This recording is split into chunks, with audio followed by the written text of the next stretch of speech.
to do is to kind of filter what he's looking for. It could be a parking facility, it could be the timings. So all those methods come down into the aggregator branch. The third part, which I think is the most important and makes us really unique, is the gamification. What we're trying to do is try to influence a incremental positive behavior in the way consumers look at fitness activities. Right? We're going to give the ability to, we're providing the ability for them to quantify the effort they put in at the gym or at the health center, because the results that you get from this type of lifestyle is over a long term. So to always go back and see how much kind of effort you put in gives you more motivation to go ahead, and also gives them the ability to make them stretch. So we give them goals that are not just difficult, but achievable at the same time. So that's just the essence of what the solution is. We're going to go into a deep dive. I'm going to call Gautam, my colleague, to just go through the technical product aspects of the platform. So, good afternoon everyone. I'm Gautam, and I'm going to train the features that we want to have in our product.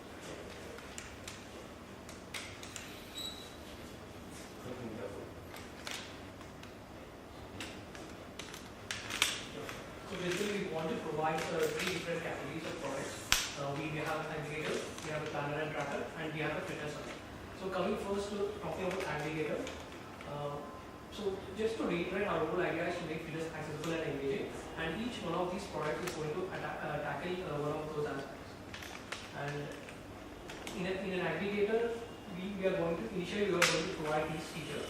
So we are going to list the fitness activities that are occurring in an area, and then we are trial and pay as you go purchase options to the platform, and finally we are going to provide full and customized package purchases. So here, listing of fitness activities that is something which is common is already done in all many of the aggregators. And the thing which is going to be unique about our product is we are going to introduce a pay-as-you-go option. So like first I was talking about, right now the business model in the industry is to document the customer as much as possible. And we have done a lot of market research, and what we have found is, in most of the gyms, after people sign up, about 80% of them drop off in 2 to 3 weeks. So the whole idea is for the gym guys to lock in the customer as much as possible, extract as squeezing the money, and then the problem with this is, though you make the money in short term, for a long term your business is affected. Because if I pay for 6 months and I'm dropping off in 2 weeks, there is no chance that I will come back after 6 months. So even though in the short term they're trying to maximize their revenues, for a long period of time, that's actually affecting their business. So what we want to do is we want to give this pay-as-you-go option, using which, you know, it's like if you take a pass for a gym, you go there and you check it out. So when a user comes onto our platform and he checks for all the fitness activities available in an area, we are going to provide a broad range of reviews, and after zeroing in on a couple of gyms, he's actually he can actually go and try out at those particular gyms, fitness activities. And you know, even after trying for it 2-3 times, you might not know if you're going to continue a longer period of time, right? So once you try it out like 5 to 10 times, and then you know that you're actually going to do this for the next couple of months, then they can actually go and purchase full length thing. So the pay-as-you-go is very unique to us, and we have done a lot of market research and studies. We have done focus group studies, we have done surveys, and we have done ethnographic participant and non-participant observations. And this is one of the insights that we got from our survey, where people are really willing to pay 150 rupees to get an option to have visit a fitness club. And you know, even the 150 price point, it really helps us to put things in perspective. Let's say if we say a person who is willing to spend 500 rupees on a weekend activity like movie with popcorn, 150 rupees is not much if you think about it. You know, if you want to engage in fitness activities, and which is something very beneficial for you over a long term, 150 rupees is not like a lot of money. So people are really willing to pay that out to fun. And just a quick point I want to make is that our solution in the long run is going to focus on fitness activities on the whole, but as a starting point, we've used gyms as a sample. So we've gone out and talked to gyms that are at the most. Our data is skewed towards that. Sorry. And next we have planner and tracker. So this would be a one-stop solution where you can plan and track all your fitness activities. This is where the quantification part which Vasant was talking about. We provide the details of all the fitness activities that you are engaged in the past few months, and you can also plan what you want to do in the next couple of months. Let's say I want to do a marathon, half marathon 6 months down the line. So you can in detail plan what activities you want to participate in, how many times you want to visit gym, how many outdoor activities you want to do, and you can track it along the way with milestones. Like if you are not able to do a 15 kilometers jog in 3 months down the line, it's very difficult, impossible for you to do a half marathon 6 months down the line. So this is basically where we want to put that planning and tracking facilities. And finally, we have Fitness Hub, which is where we want to bring in the gamification aspect, which is really going to be the core of our offering. So, so both the planner and tracker and aggregator, they talk about making the fitness accessible, right? So the next one, it talks about how to make it engaging. So many people perceive fitness activity as boring. So we want to introduce a gamification aspect. And to put it in simple terms, gamification is nothing but badges, points, and leaderboards.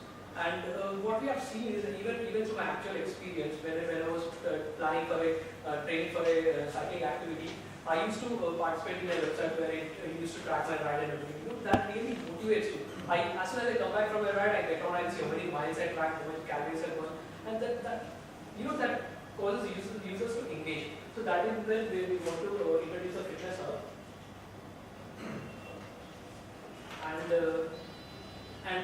There are basically, in our research, we have seen that there are two broad types of users: collaborators and competitors. Some people like to compete with other people, and some people like to collaborate. And what research says is that if you are doing the fitness activity with someone, along with a buddy or in a group, there is a much higher chance that you will continue doing so rather than if you have set up goals on your own. So for people who are like to collaborate, we are going to provide fitness buddies and fitness communities where we leverage the power of social media. We tap into your Facebook networks, and if you want to form a buddy, we find one who is among your friends or a friend of your friends, right? And there are fitness communities where people can come together, discuss. Experience is only the one part of fitness activity. The anticipation and memories where you can discuss, plan about the ride, and we can discuss about it later. That really helps users to engage. You give a sense of community, so that helps people to engage. And this is where we will introduce all the gamification aspects. And all these products we have come up with initial list of features that we are going to provide. Over the months, we also want to provide a second round of stage 2 features. In our aggregator right now, what we are thinking is we are planning of listing all the activities which are happening in an area, and we manually go and verify each activity and we will listing it. But in future, we want to move to a marketplace thing, because this thing is not scalable. We go into each and every activity and then we want to make it a marketplace. So if I'm a guy who conducts treks, I should be able to come onto this platform and list my activity, and then people should be able to purchase it. And we are going to have in-depth reviews and ratings. There will be user reviews and ratings. So that mechanism will ensure the quality of the fitness activities that are listed on this platform. Next, coming to planner and tracker, right now we have seen that many companies like Google, Microsoft, and they are moving to the wearables and all the data is collected and everything, right? So we can and they are also exposing this data. And also they are exposing this data, so later we can use their APIs to get the data and put it in this platform. So the planner tracker can be a one-stop dashboard where all your things are listed. So finally, in the fitness hub, then we have ideas of how to gamify it. And next, coming to the team, this is Fasad. You already met him. So he grew up in Middle East, and though he's an engineer by education, he was working he was leading marketing in Cisco and many other startups. And this is me, Gautam. I'm the techie in the team. And Peter, I had 5 years experience. I was working with Oracle in development. And we have Sumit.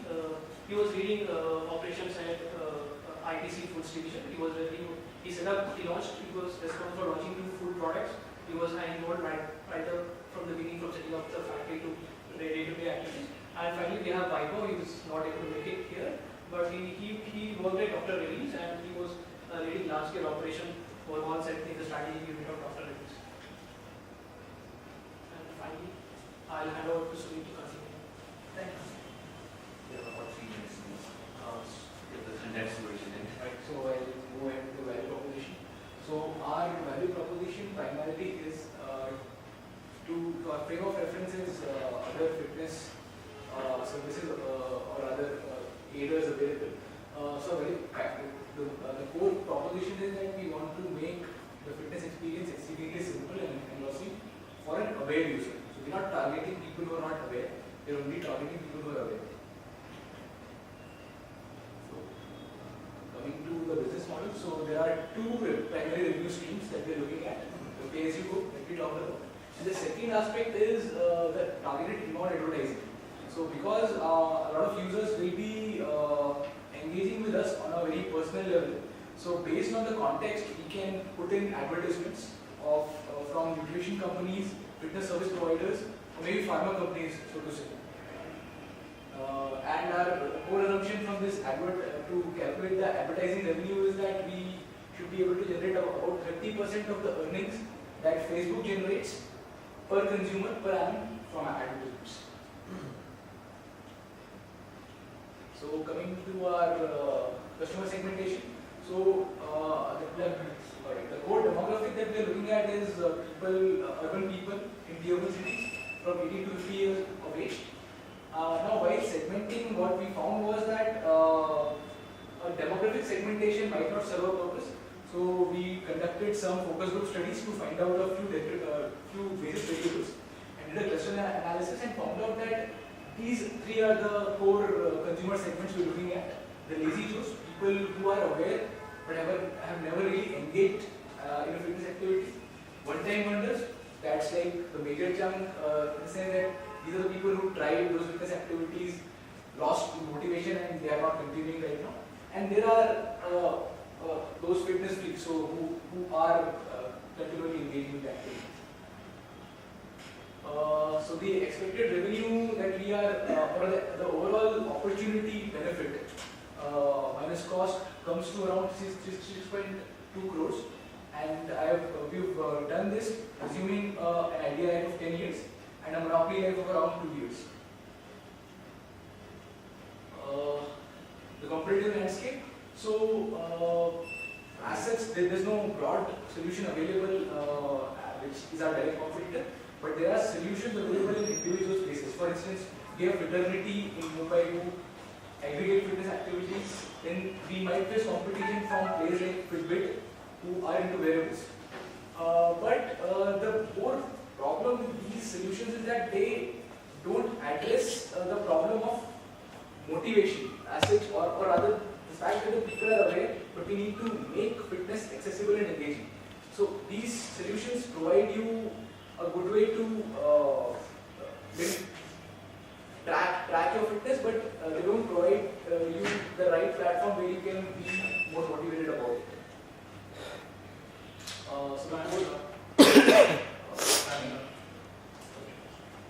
Question. Can we get extra 30 seconds just to wrap up?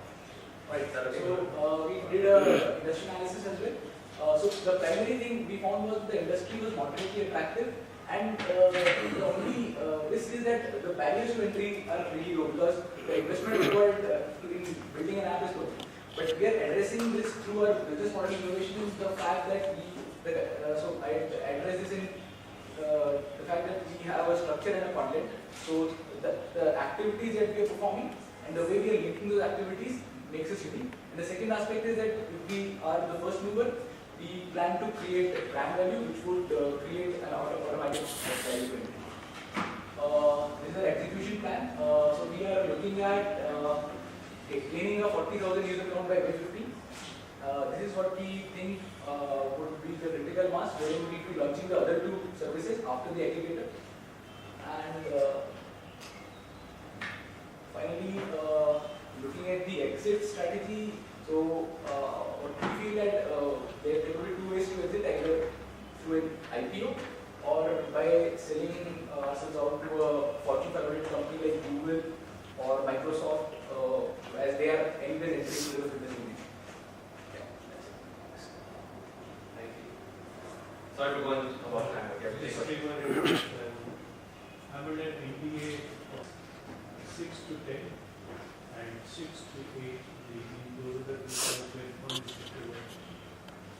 Apart from these two slots, unrestricted ones. So you run into a risk if I take the pay first, getting to a gym and have a heart attack and because there is no instructor, it will take the time. So firstly, we're not restricted to only gym, right? I mean, yes, our research has been conducted primarily on the gym, and you're right, it is 6 a.m. to 10 a.m. This is what we were stating. Now, the liability of an instructor does not from my experience, it does not go into the domain of medical, life, or death situation. As an instructor, he is responsible. Instructor there, so I have one instructor. Okay. And I had a target. All right. So who's responsible? You will be responsible because I have taken the passport. What will be responsible? I mean, so kind of things that we have researched, I mean, there at least instructors were available. So I don't know whether They're not available on the hours. So you need so to maybe we went in the afternoon time only specifically out. So we are talking about the niche gyms like Total Fitness, 360 Fitness, Hello Healers. Yeah, these kind of most of things. them don't have online time. So nothing is you guys are the big. But only thing is that this diet, the other companies I'm talking to have the same problem. And the second issue is the that's a very great issue. Then you also spoke about how you calculate because there are enough absolute. How would you calculate those apps? So I can go to that. Yeah, that's the second question. I was wondering how impacts are There were 20 apps on this which actually captures all that. Actually, we don't want to capture the actual fitness data because right now Google, Microsoft, they have entered this domain and they're actually doing it.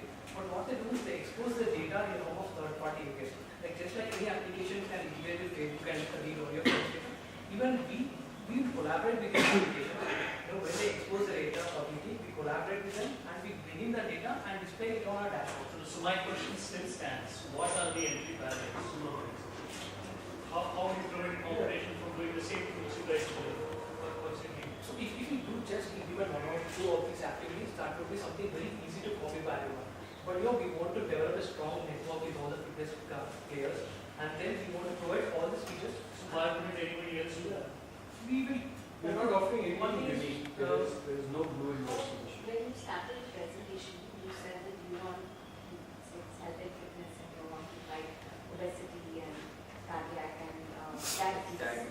I mean, does your team have the expertise on those lines? I mean, because if I were your customer, I would come to you, you send me the product I and mean, say, we are looking at the preventive side of it. So what our consumer research showed was that a lot of people are aware about the fact that they should engage in fitness, but there exists Do these you barriers. have a subject matter you expert? need a subject matter expert. If I'm a customer and I come to you and I tell you that I'm a family history of XYZ and this is my current medical history, how would you guys do? Because, I mean, that would be a great way to grab that in. Because there are hundreds in the market doing this, but you have a subject matter expert who will tell you that preventive medicine is yet to come in India. It's sick care that we deal with. We are looking at it here now. You're not, but you started your presentation with. So we're acting like a platform as a bridge to connect people to the suppliers themselves. I have a question. You said you did an extensive market survey. And did your market survey not tell you why people drop out after 3 weeks? It was mostly related to not seeing the goals within this span of 2 weeks. So they didn't perceive that they were losing or they were having a positive effect within the time. How is your team holding it? So the gamification parts allows you to track the effort you put in. Also, It's it not going to help them to do it. You can track and Second you're last not because- getting great fast enough. You're going to get demotivated.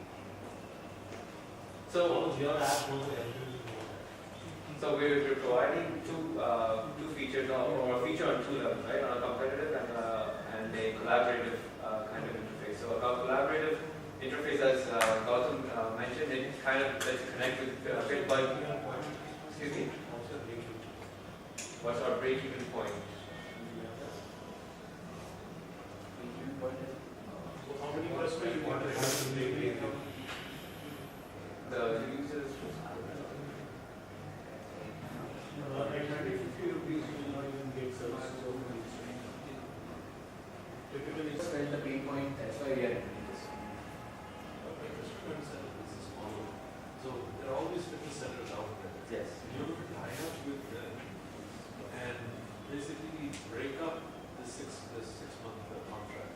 Right. So you would get a 6-month contract from them and then distribute to individuals easily.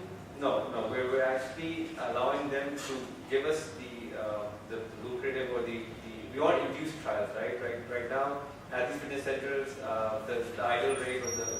failure rate is about 50%. So we want them to at least start getting the customers to come and visit them and induce that behavioral change. Let them. So these 6 month contracts or yearly contracts take, right? But we are actually opening the doors for these fitness centers for those kind of consumers who don't even come to gyms because of such a high entry barrier. So if a person is sure that he's going to do a 6 month thing, he would buy a 6 month contract. There would be an incentive compatibility for that. You can't buy that one-time usage from the fitness center. If you buy it from you, you have a relationship with the fitness center, and the fitness center will allow you to come to that one. Yes. How much will you go to the fitness center? How would that work? It's self-defeating. On one hand, you are saying people drop out. So you want to encourage them to come once in a while. But then you want them to come for a long time. See, I'm not able to understand why. There is a contradiction. I can quote research on this. So already Harvard has done some research on. How are we doing on time? Yeah, the time is up. Okay, the questioning time is up. It's already on. The thing, so for example, if I take, say, a pass which I have to do 6 months later, right? I am less likely to consume that service as compared to if I spend that amount, say, a day before. So that's where this whole behavioral thing, that research has been done all across. I can, In India also. yeah, What's the source of your research? how to. We had taken a course in consumer behavior. That's where it's a very widely done research all across the country. And yeah. Yeah, but then wait, discuss it later because if I get for today, I may not use it for next week because of this. As we all know that India is facing an infrastructure crunch and we need solutions in infrastructure to enhance our productivity. We propose a solution in the infrastructure space and we present to you our plan for flexible shuttling. Well, this is just a brief introduction of us. I am Ankur, he's Archit, he's Himanshu, and our advisor is Dr. Anupama Srivastava, who is a professor in the Department of Civil Engineering from Delhi Technological University. And just to give you an overview what exactly shuttering is. Shuttering or formwork, as we refer to, is the molds used during construction phase in which concreting is done while the construction takes place. The strength, the durability, the success of this shuttering depends as to how many times it can be repeated and what is the surface finish that we get once the shuttering is removed from the walls. Now, in India currently there are 3 types of shuttering which are being used. Wooden shuttering, which we mainly see for residential purposes, where only the columns are needed to be completed, whereas the walls are usually brick walls. We don't need shuttering for those type of structures. Steel shuttering, which we mainly see for commercial sites where rough handling takes place and wooden becomes a little bit infeasible. And third is a combination of them which is used alternately. So what are the various problems that we see with these type of shuttering? With wooden shuttering, as we can see, there is a lot of wear and tear problem that takes place, especially in the adverse weather conditions to which it is exposed. The environmental issues are also there, and largely and mainly because of the wear and tear that takes place and rough handling that is expected at the sites where these being handled, the number of repetitions of this type of shuttering is usually low. Approximately, as per a report that we did, around 10 to 15 times, maximum it can go up to 15 times for a normal residential plot. For steel shuttering, it's very heavy to handle and it can cause, and like there are a lot of handling issues that we face with steel shuttering, especially on the sites. There are environmental issues, and again, because of the, when the concrete has a large proportion of moisture in it, because of which it is prone to rusting as well under harsh weather conditions. So what we see as an opportunity over here is that, especially in India where infrastructure boom is expected, this is an area which we can target for our development. And then another thing is that with increasing concern for environment, it will not be a big surprise to see environmental regulations also coming under this sector. Also, there are not many present. So what we are proposing is flexible shuttering. In flexible shuttering, what we are doing is, instead of using the wooden and the steel shuttering that are currently being used, we are proposing to use an aluminium alloy instead to use for those panels. What are the inherent advantages? It is lightweight, it is much more durable, and again it is better workable as compared to others, and has a large number of repetitions, which will show you the test which we have done today. The main objective is to provide a solution for the Indian construction industry. Now, what tests we have done? To actually test that whether it is feasible or not, first of all, we did a field testing of this wherein we actually designed the shuttering panels for a model wall. We actually designed this. The design was carried out with the help of advisor in APU, Delhi Technological University.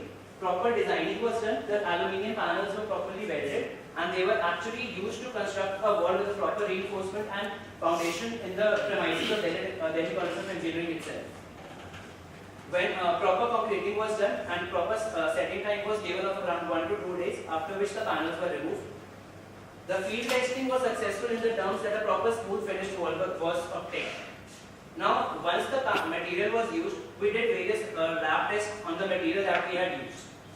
The first test that we did was Universal Testing Machine UTM test, which was to test the tensile strength of the material that we had used. In an initial design plan, the required strength for the alloy was around 1 kilonewtons. The peak load that this material went in the UTM test was around 4 kilonewtons, giving a margin of safety of 4, which is very safe. The next test that we did was spectroscopy, although not very relevant presently, but in future we aim to use this. Spectroscopy basically tells us the component, as you can see the report over here, it tells the component of the alloys. In the alloy that we had used, aluminium constituted around 99% of 99.5% with small traces of other elements. How we intend to use it in the future is like taking various alloys, we want to map the various unique properties that are present in the alloys with the composition. With the help of that, we want to develop our own alloy and get a patent for that if possible. Last but not the least, we did a California bearing ratio test, which was to check the wear and tear, amount of wear and tear that takes place on the material. In this case, a small material piece is taken and placed in this machine, as you can see. It is then rotated in the prescribed ratings, and then the amount of wear and tear that takes place is judged. In this case, the various all adverse conditions were replicated in that proper machine with coarse aggregates, fine aggregates, as well as water to replicate the conditions of exact concrete along with the material. The results showed that for the alloy to reach to a design strength of 1 kilonewton, which we had proposed earlier, it required at least 158 repetitions. So based on this, we propose that at least 150 repetitions of that alloy is possible. Now going forward. Now, talking about flexible shuttering as a concept, we see that in the Indian market it is still in the nascent stage. So we'll be moving into an uncontested blue ocean where there are very few players, if any, if they exist in the Indian market. So the value delivery process that we propose is that it will be a sustainable and environment-friendly shuttering having large number of repetitions. As Ankur already explained that we can have more than 150 repetitions before it wears out. The delivery, how we plan to deliver value to our customers is target Delhi NCR customers first and then move to tier 2 cities to warehouses where we'll be storing these shutterings and communicate value. Since it is a B2B product, we need to focus on the profitability aspect of the product, and then we need to just pursue personal selling and then talk to businessmen and realtors and then move forward. The marketing process, how we plan to segment the market is, as I've already explained, we'll be talking to construction companies and builders working on domestic infrastructure projects, and then we'll be targeting only the first companies in the Delhi NCR. Since flexible shuttering is in the introduction stage, to actually take it to the market, we need lead users to talk about it to the market, and lead users will be these builders. And the positioning we provide is a sustainable, flexible, low cost and environment friendly solution to construction. Now, competition, as he already explained, that competition is not only the competition is also the substitute products, as in the wooden shuttering and the steel shuttering. The wooden shuttering is relatively cheaper, but it can undergo only very few repetitions. So overall, it turns out to be costly. Similar with steel shuttering, it is cheaper, but it is not environment friendly. And talking about flexible shuttering techniques, a company like AES offers similar solution, but it is not patented. So now Himanshu will take it forward. So what is our business model? The value proposition, as we've already highlighted, is in terms of the profitability that it provides to our customers and the sustainability aspect to the environment. Now, the customer acquisition cost. Now, since this is a new technology, a lot of personal selling will be involved, so a lot of marketing expenses and convincing power will be required in terms of explaining them the product benefits, and there will be other operating expenses which are normal to any business. What would be our growth strategy? Since the construction is very, so we have to provide a made-to-order solution. It will not be a custom fit for all the practitioners. We need to provide the tailored solutions.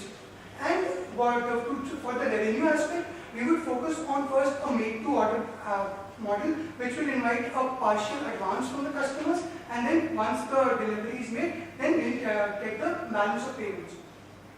Now, financial forecasting. These are very conservative estimates which we felt that we can take on a year-on-year basis. We have taken into consideration the inflation cost, the expansion costs, and the other operating expenses that we would require. The number of customers that we will be targeting in the first year would be 10.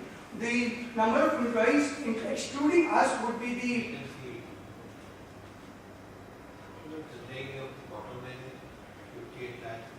near field. So initial investment would be required around 1 crore for the first year itself. for the first year, where major cost would be on the fabrication and designing. 1 crore and you make 8 lakh. So this is the only initial. This is over and above the initial investment.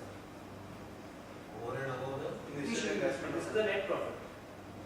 how can you net profit? Like capex you release, right? Yes. Capex will appear in the balance sheet. It will not appear in P&L. No sir, what we are saying is that initial expenses would be around 75 lakhs, and taking a conservative approach, we are assuming it to go up to maximum up to 1 crore rupees. These are the fabrication costs itself. The fabrication cost that we do. These are based on the projections that we had done for a model study for the construction that I just showed you earlier. The ones that we had constructed on the model. Yes sir. How much more does it cost compared to the conventional? Yes sir, exactly. So for a model study that I did, which was to construct a wall of 2 meters by 2.25 meters having a thickness of 150 mm, had we used wooden shuttering for the same, it would have costed around 15,000. Just the panels, I mean concreting, reinforcement, foundation, etc. was common to both. Yeah, Other than what's your panel? this panel cost was around 75,000. It's 5 times. No way in the developing country, contractor is going to pay you 5 times more because it does not pay more. No sir, but It has longer life. no sir. So, but the repetition of this is around at least 100, 150 times. Wherein the wooden is Wooden will be maximum How for can 10 you times. believe you unless you do it? So we should that's have what we have done, not test. Your testing is not going to convince the contractor to pay you 5 times more for a shuttering material. He wants instant gratification. So these He are looks the at it project to project. You have to look at it from the contractor perspective. He is not interested in the environment at all. He is just not interested in helping the environment. So this He is says, being "मेरा used right now. पैसा कितना बच रहा है ये project में? If I am going to pay 5 times more for the shuttering material, the first project that I take on. So this is being used presently. As we can see here now itself in Sona Road, there is a space privy site being constructed. Over there, they have used this exactly same technology. This is from where There is somebody else using this technology where no sir, definitely this will be. This is being used, but the thing is that that technology is being imported from Malaysia, where it is referred to as the Maiwan technology and the Mascon technology. They have imported the Maiwan technology. Maiwan technology works like, we have also mentioned it over there, that Maiwan technology works in a sense that you have to send your construction, the initial soil testing reports and other reports to the Maiwan company, and then they fabricate the entire panels for you, and you're not allowed to test any, you're not allowed to put any test on that fabric, on that panels, and you have to return that panels to the Maiwan company after a stipulated time. This is because they have very strong patents against that material. You can't put that to any test, and they are charging very high cost for that. how much are this? So I'm not very sure about the cost, but it is very, very high cost. The main advantage that the space privy gets is, like the space privy, the construction which is being carried out has 40 stories. So in that case, production capacity is what we are saying is initial in the first year, we are targeting only 10 customers. That's it. Supposing I am building a pyramid. Yeah.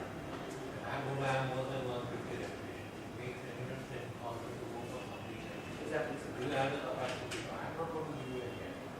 No sir, repetitions like when it happens in stories, you don't need the panels simultaneously. Like once the first story is made. I am aware of it. Yeah, so then capacity. I know the construction industry more than you do. You know not even discuss that. My short point to you is, do you have a production capacity to meet my requirements? So initially, One customer who is looking at well underneath. so initially I don't think we'll be able to have that because that will require a lot of expenditure. Initially, that's why we're proposing that we'll go only with 10 customers. That's it. 10 customers, and these estimates have been made for a 200 square meter. No sir, these estimates have been made considering a 200 square yard plot. Yeah. Only for residential, because because the initial expenditure is very high and feasible. The contract. Yes. Let them take the time creep into the question. So be flexible in that. Wait into it. So given these estimates, we can break even in the first year itself, and we have also taken into consideration the aspect of repetitions while computing these figures. Now, the milestone that we have achieved through this, we started it around 2009. In 2010, we were granted 72,000 by Delhi Technological University, where we demonstrated a wall. In the year 2011, we presented a model in the Confederation of Indian Industry Chamber, where it was a competition which was organized. And in 2011, we built a model which was displayed in the International Engineering and Technology Fair. And in the year 2012, we achieved a significant milestone where the project was labeled as a visionary project in the 3rd International Wilson Awards. So these are the milestones that we have achieved till now, and that would be it. Thank you. So I have a question on AES. You said they have a similar solution, which is not patented. No, the similar solution is that. So in that case, they are like, for example, the city that I just mentioned in space briefing, they are in touch with other companies outside who build the same similar type of techniques. Like they don't have. They don't design it. They are just the intermediate types. They are intermediate types. So that. My one company is that they send these molds and then they take them back. So that's one way of avoiding capex going on to the contractor. Yes, sir. But they provided that these molds which they take back and will be reused for someone else. Yes, sir. So they probably have enough scale that they can do that. Exactly. So, I mean, do you have any such idea of converting capex into opex? So Sir, see, like we have in future going, like we intend, like initial what financial forecasting we have done is that, like initially we are aiming to sell these panels, but going in future we are also aiming to rent them out. But renting them out would require a lot of warehousing on our part, which again would require a lot of capital expenditure. So based on entire feasibility analysis as to where we stand today, based on that we have made this forecast. And you can patent and alloy? Yes, sir. Like if you have your own composition, it's possible. And is it easy to enforce that patent? Sir, that I have an issue. I'm not very sure about that industry. Like, is the alloy any different than an optical alloy? This alloy. Sir, that the competitors' alloy we are not allowed to test. Like that I said, we don't know which alloy they are using. It's just an idea that we got. So patented, you won't get access to that. On patent, you won't find out. There is such a technology exists. So we are not. We are fighting for only an alloy, not the technology. The alloy that we are using, exclusively that we are going to use. Some alloy is available for patent.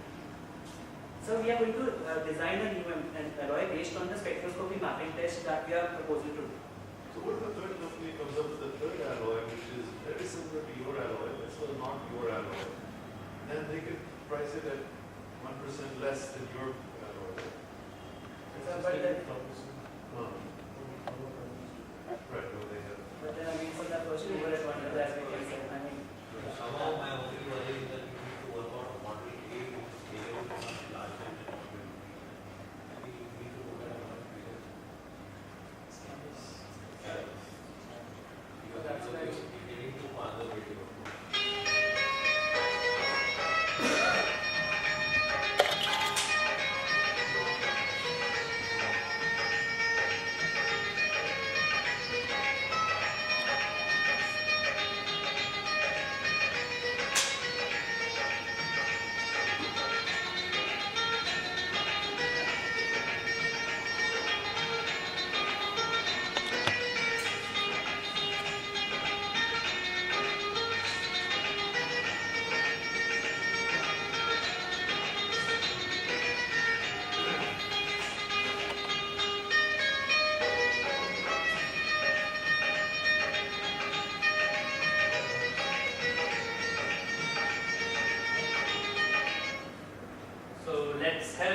to reach Delhi and surprise his love. But before that, I would like to tell you a story about how Uchiro actually began. So, when I was doing my MTech at IIT Bombay, I had to travel to Bhopal to meet someone. So, I booked the AC3 ticket and both ways, onward and return journey. And my ticket didn't get confirmed. So, I had to travel, the next choose is something which people don't want to use in railway. And it's not working. So, that's fine.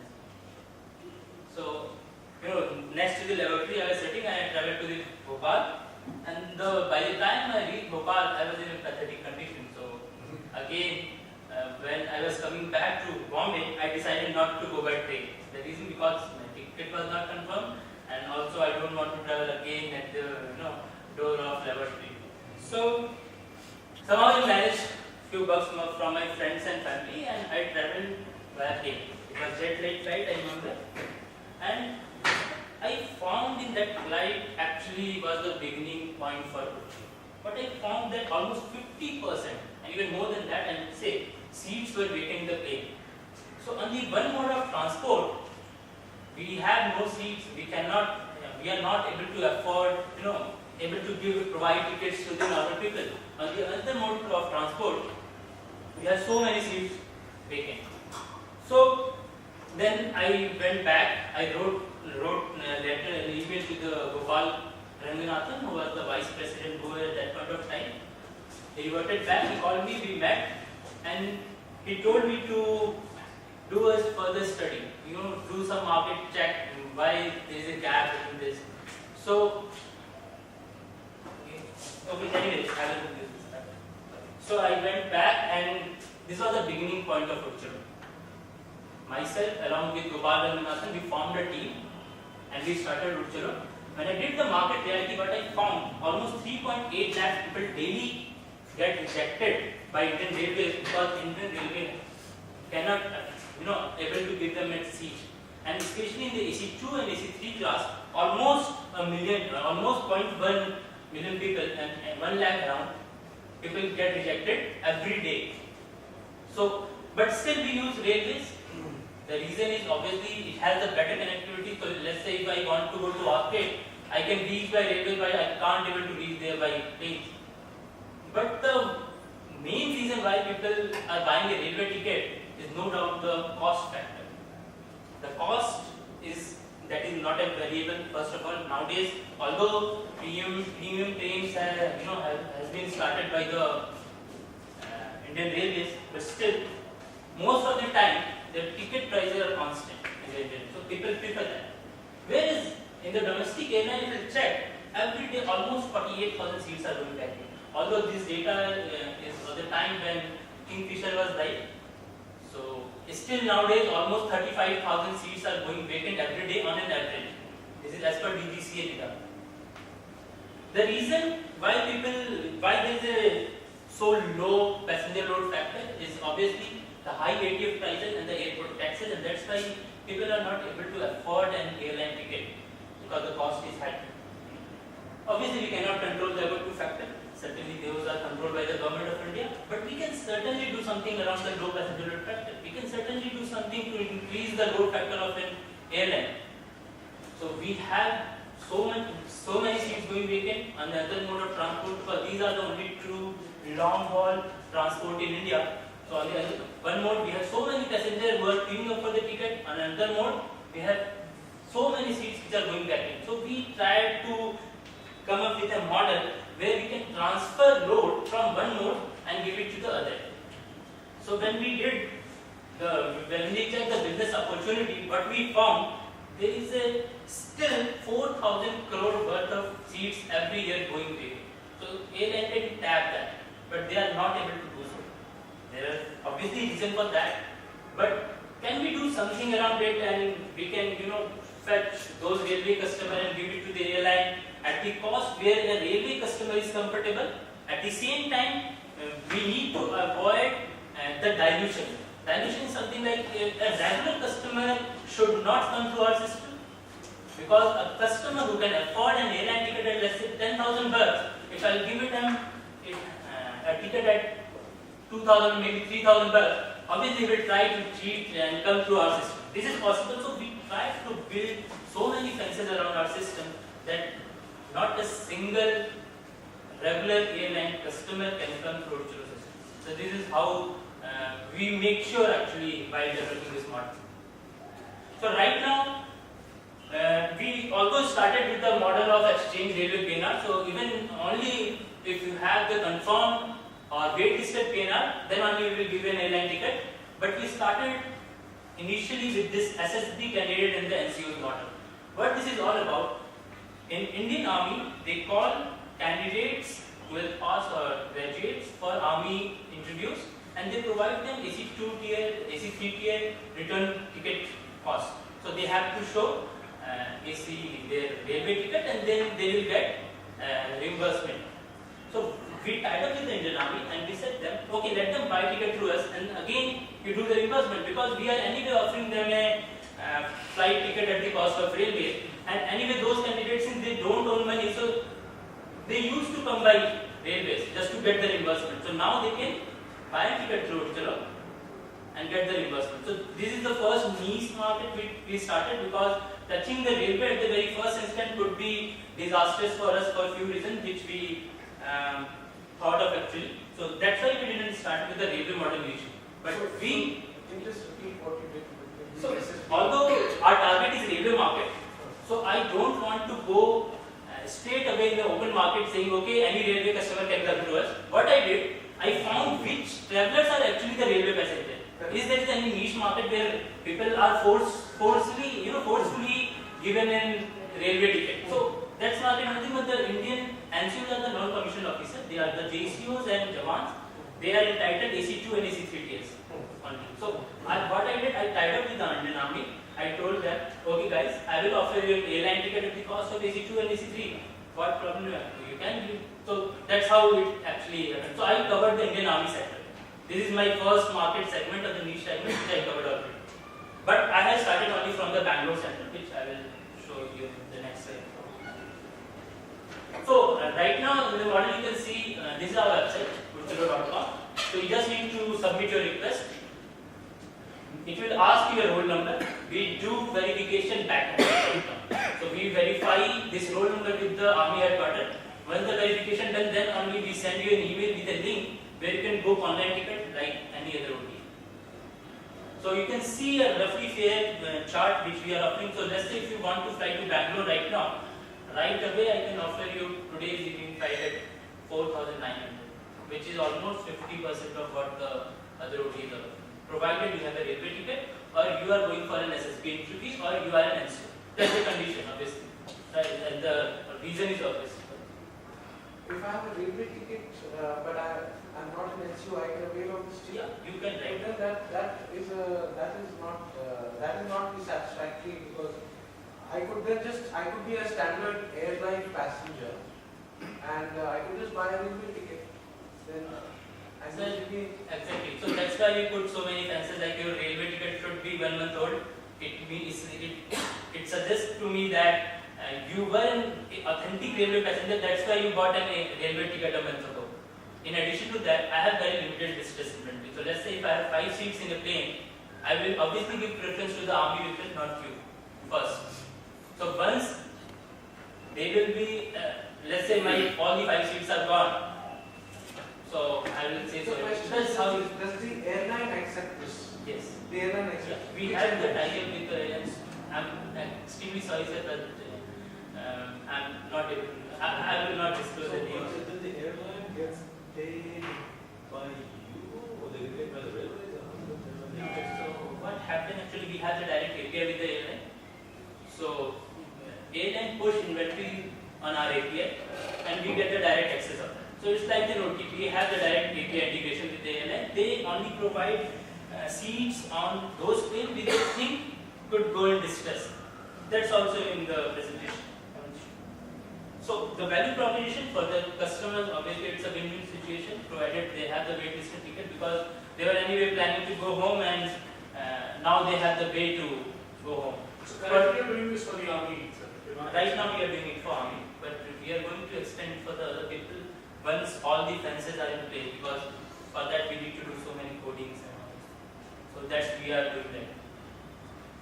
Although we do provide, if you have a railway ticket, since we are only operating from Bangalore Center, so let's say if you do have a railway ticket, you can give us PNR, we will verify it at back end.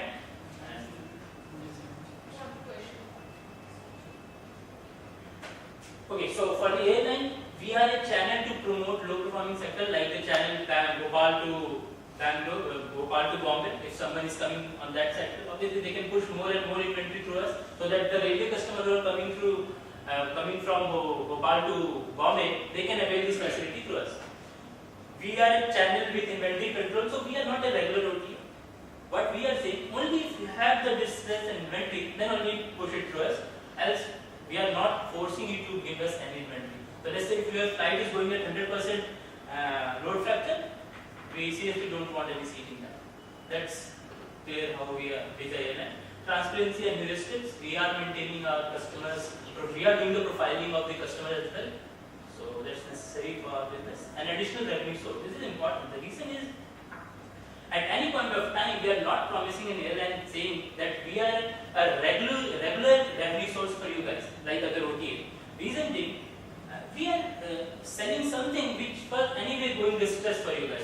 So we are providing an additional revenue to you guys. So like saying, so this is how we can give them an additional revenue. Simple. So in competitors, let's talk about competitors. We have the competitors in terms of OTA, they can come anytime. Indian Railways itself and airline. But we certainly have the entry barriers as well. First of all, the entry barrier which we place is the tie-up with the army, which is like a different domination. So, give an example, if there is a Banya shop in the army cantonment area, there won't be the second Banya canteen. This is a very simple rule of army. So if let's say we have tied up with the army, there won't be a second player coming and tying with the army. So that's how we secured 1.6 crore of army people and their dependents. 0% commission model. We are not charging any airline any commission, which is right now the revenue source. 2 moments. Okay, fine. So an airline fear of offering the same fares to OTA. So if let's say airline offers the same fare to an OTA, may sell to a regular customer. But what we are saying, we are not getting into your regular market. We will be only your distress partner. So like OLX sell second-hand item, Flipkart sell new item, we will be someone who will only sell the distress item. Marketing strategies, so far we have almost 4 lakh set. We have 80,000 plus fan following on Facebook. We have 100 plus railway agents with us. And through posters, radio and massive marketing still need to be done. But through posters inside Army Canteen, we are doing marketing. We have media coverage in almost all the newspapers in India. This is our Facebook page, and this is a review of the customers who avail this facility. So you can see the SSB, thanks for the SSB ticket from Delhi to Bangalore. So let's talk about the revenue model. We started in July this year. At that month, it was just 50,000, but now we have grown up to 8 lakhs a month. Only from the Bangalore center. So we haven't started from the other part of India. So by the April-June, we are somewhere projecting 60 lakhs a month, only from the Bangalore center. So the vision, upcoming vision is to become the distress inventory partner for almost everything, even the hotels, and you just take anything where the seats are going. Let's talk about the movie theaters. There are also seats going. So we just wanted to become the distress inventory provider in India. So far, we have generated a revenue of almost 16 lakhs. We are in deal with 2 major airlines, one in process. If you want to know more about our customers, how they are doing, then you may visit our Facebook page. So we are also looking for funds now. Though we are a bootstrap company, we have already reached the break even, but still we are looking for something in tune of 1 crore to raise fund so that we can deposit that with the airline. That's my team, myself Ravi Kumar, and Varun Jain is already founder of the company. So he is right now working with me. Thank you. It's a split between you and Varun, ownership. We have 50 employees. You're based out of Yeah, we are based out in Pune, Bangalore, and Goa. where are you based? The company registered in Pune, registered with the Pune MC. Yeah, we are operating. You heard of lastminute.com? Yes. So their model is at the last minute you can get cheap things. And so your idea is partly like that, and you're running because of the distress inventory. And also, Strictly a business. okay. And your idea also is about segmenting the market. Basically, you have 15 minutes to go, and on when 30 minutes you I just remind you that 2 minutes are left, and then 5 to 10 minutes of question answer. And you are able to start. Hi, I'm Sarthak from Khana Guru and co-founder of the company. So, to start the presentation, I would want to give a general overview about the whereabouts and what exactly the company has been doing for the last 8 months. First of all, it was founded in January 2014, and the company started its operations in April 2014. And it had to start its operations as an online food delivery company. And now we are a full-time B2B restaurant delivery system company. We take care of the overall delivery system. We currently operate in Gurgaon. This is the detail about our team, the composition of the team. Then we've got a website and we've got a mobile app that will be uploaded pretty much in a couple of weeks from now. Then these are the prominent partners. Over here, these are the partners with which we have contracts depending upon the margin based system. If we provide any sort of sales to them, we collect the margin based on the one. Then these are the partners for which we take care of the overall delivery system. Like we are responsible for the whole delivery system of theirs. So I'm sorry, so the ones on top, you don't do the delivery. The ones on the bottom, you do the delivery. So the top, we bring the orders and do the delivery. And for the bottom ones, they have their own customers. We do their deliveries as well. Okay.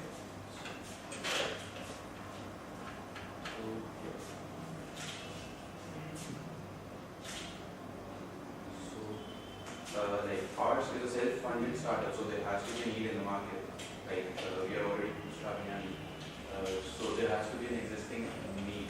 We wouldn't have waited for long to create that need and then try and acquire customers. So this has been the journey. So first of all, I would like to discuss what is the need. So it's not working properly. We use the keyboard. That's easy. You need to point it towards the CPU. Yeah, it's not right presentation.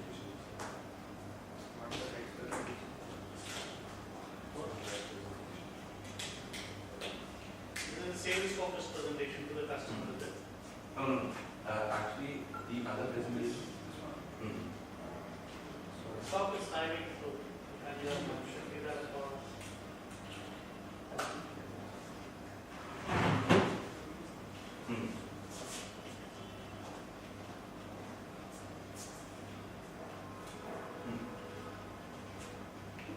So yeah. So like during the period of last 6 months, we've evolved from a B2C company because there was a need during the initial period that we had to be a B2C company because the restaurants were not ready and they were not ready to accept our model.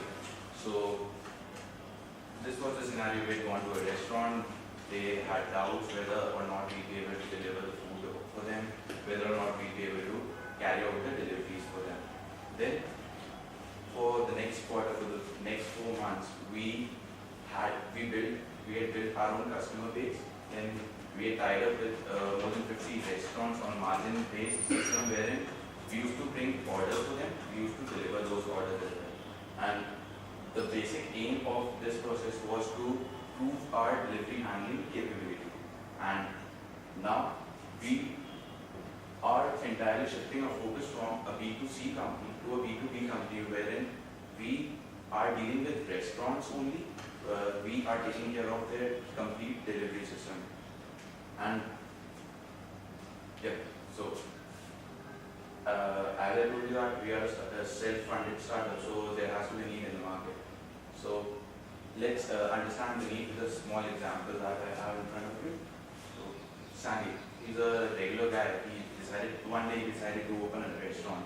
He had done all his calculations. He had got a place. He had spent approximately 20% on the delivery infrastructure. Then he had a good menu. He had a good chef in place. Then after some time, he had realized, yes, the revenues are going up, but then the delivery infrastructure is not being utilized properly, and the expenses are going up. The only option would have been to pump in more money or probably succumb to the pressure. So, okay. Now, once I approach Sandy, the question would be, what's in store for me? So, I pitch to the restaurants by telling them the offerings that we offer. So, first of all, they'll have very readily available delivery infrastructure to take care of various simultaneous deliveries, which a normal restaurant or a very new restaurant might not have in the first place. Then we send clear information to the customer that their order will be delivered on behalf of the restaurant, so that the customer is well informed about the order, and like any information that I receive to the that a customer receives makes them feel more assured that the order will reach them. Then, like, we take the delivery of the whole, we take the attention of the whole delivery system, because it's a big pain. Every restaurant agrees with that, and we've seen that the restaurants are ready to accept the fact, and now they are ready accepting us as well now. And we've already proved our point that we are capable of handling this issue as well. So then we provide an online platform to the restaurant's customers. They can order online, they can share offers, they can see the offers available at the restaurant as well. Then, like, we at the end of the day give a monthly report to each and every restaurant. A restaurant might want to have a look where, which is the target, which can be a target locality, which can be a target corporate base in the target. So we give that sort of report as well.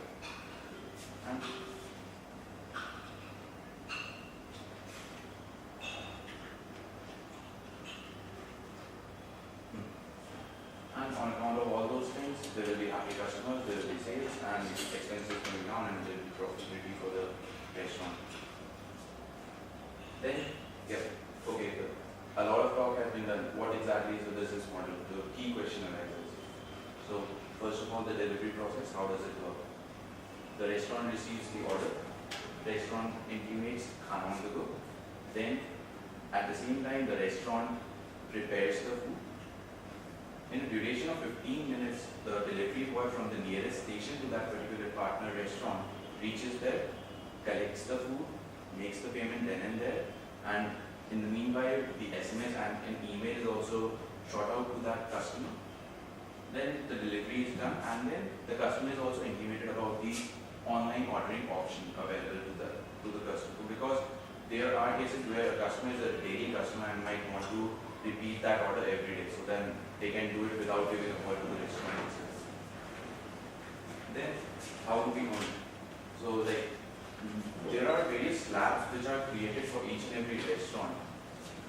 This is a sample slab that we've created. For example, if a restaurant tells us to deliver 0 to anywhere in the range of 0 to 200, they will have to pay a fees of 10,000 rupees, and going ahead, they have certain slabs and fees that they have to pay for availing our services. Then, like, various automations have been proposed which is expected and which we've realized in a period of 5 months will increase the scalability and increase the overall logistics management. So the automations like GPS tracking, automated calls to the restaurant or the customer, and vice versa, and then delivery hotspots, as I mentioned. So, like, there has to be a market. We are currently operating in Gurgaon. So these are certain dynamics about Gurgaon's market. 600 restaurants, 1,000 restaurants for delivery. Initial target will be 200. Then, as per our estimates, we will have net profit from every restaurant of about INR to 2,500 rupees. and that makes our total to be a monthly net profit of 5 lakh rupees. So as per our estimates, we should go break even and we should be able to meet our expenses in January 2015 if we are able to take care of certain debts within the company. Then after Gurgaon, our major targets will be the other metros, prominent metros. There are certain stats about them. So total number of restaurants, and there will be restaurants with delivery. So these are certain stats hovering around. Then, we've spent close to 8 months running this operational model, and we've realized various other streams, revenue streams, which can be added to the current delivery-based model, which are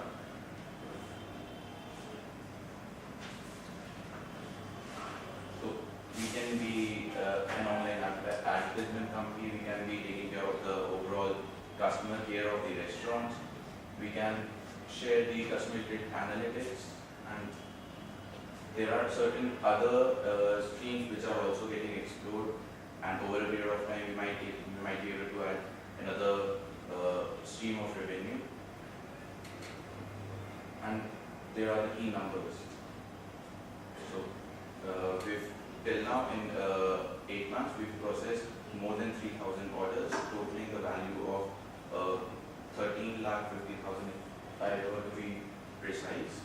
Then we've got more than 50 partners, and this includes both delivery-based partners and the margin-based partners. And we've got a Facebook page as well, which have got very good numbers as well, and they are increasing.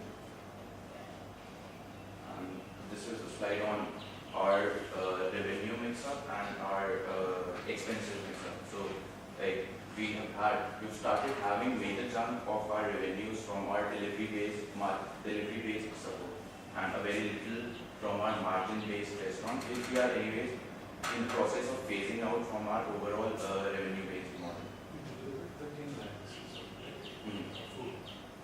Delivery food. You delivered 13 lakhs. 13 lakh worth of food. So what are the revenues? What are your revenues? So our revenue would be this is the overall revenue. What is your margin on that 13 lakh of food? There is a range. There is a So what is your revenues? Just give us the number. What is your revenues? Okay, our revenue. Yeah. So Your sales, your revenues, your fees that you got. So for the current month, it was 75,000. If I were to give you an exact number, and 75,000 was a mix of margin-based, as I told you, and then there was fixed delivery system fees that the restaurants had paid, because some restaurant might have got 100 orders delivered, the other might have got 150 orders delivered, and depending upon those slabs, they have given us the expenses. So, coming back to the slide, expenses, the breakup is normally salaries is the major chunk that is eating of it. That is a very fixed part of our Why do you need an office? revenue. Why do you need an office? So office where the customer care sits, and office which is type of a solo station as well, wherein we have various partner restaurants around 3 kilometer radius. For example, there is an order from a restaurant which is 1 or 2 kilometers away from our office itself. The delivery boy sitting in the office rushes out to the cutting The unit. delivery boy is sitting in the office, not the Not exactly the an office. restaurant. It's like a station. So It's that like a when station. he gets a call to dash it to the nearest place. That will So what about your vehicles? So vehicles, petrol. The thing is, vehicles, we've not put it in our operating expenses because we are considering it as a fixed one-time charge, which we in fact are spreading it over a period of 12 months, and we put that in 20%. That is others. No, because when you cannot scale, you only Yeah, we own the vehicles. No, so when you keep buying it, Hmm. just do the numbers at 20% cost of vehicle, if you put in this, you are not scaling the problem. The thing is, the initial plan is to have a own vehicle based Okay, and like if we were to consider Gurgaon as a market, then we plan to have at least 20 to 25 vehicles of our How own, much does it cost for each vehicle? like approximately 50,000. These are what, two-wheelers or two-wheelers? Two-wheelers. It's not logically meeting them. Can't you get candidates with vehicles? Thing is, the next step would be getting candidates with vehicles, but then someone coming to a startup with his or her own vehicle, that becomes a difficult thing. Meru tried it, so Meru Yeah, I is think more that's- vehicle that's- and then Meru Plus is the second. Like E-Cart is doing it, they've started getting people like that, delivery is doing it, they've started getting people like that, but then because they are E-Cart and delivery. So you spend 8 lakhs, Hmm. sorry, No, no, no. 4 lakhs. You spend 4 lakhs on vehicles. Like And you're depreciating it by 20% per year. per year. Per year. So that means 4 lakhs, 20%, so 80,000 We've depreciated you depreciate per year. per year. So 7,000 a month. So 7,000 is a fixed expense that we kind of have given to the others expense, apart from the other extra. So we are left with 2 minutes for the presentation. Sorry. The team. Khana on the Go was founded by 2 engineers from Delhi College of Engineering. It's a Delhi University College. And we've got experience with companies like UPS, eValue Store, Moody's, and Boost. So, I'm Sarthak Saroj, and the other co-founder is unfortunately not here. We had some prior commitments. Then, Number 50/50.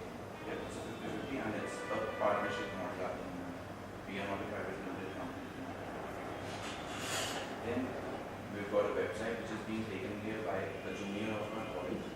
And he takes care of the website on a part-time basis because we somehow don't feel the need of a full-time IT employee at the moment because of the B2B nature of the company. Get some good snaps. Like in the moment, you are so smart. On your snap looks good. Low cost model. It's not looks okay. It looks like pretty gentle. When the poor fellow on top of partner. इसका हंसा बंद हो गया